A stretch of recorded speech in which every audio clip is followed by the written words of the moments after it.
خولی دووهەم بڕیاری لێخۆشبوون بۆ ئەو ئەندامانە دەربکەین کەوا قەرچەند ساڵێکە قەرزارن بەم شێوەی خوارەوە.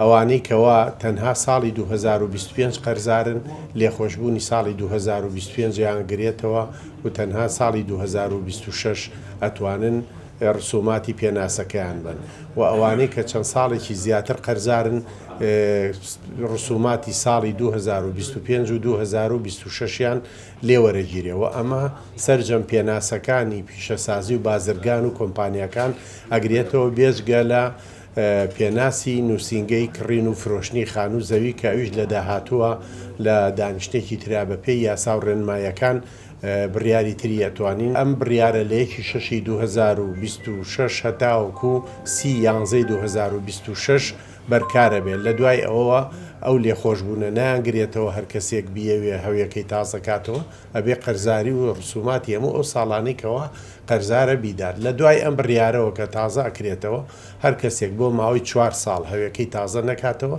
هەویەکەی ئڵغاکرێتەوە و ئەگەر بیەوێت داوای هەویەکەی بکاتەوە ئەبێ ڕسوماتی هەموو ئەو ساڵانەی کەەوە قەرزارە دەفعی بکات.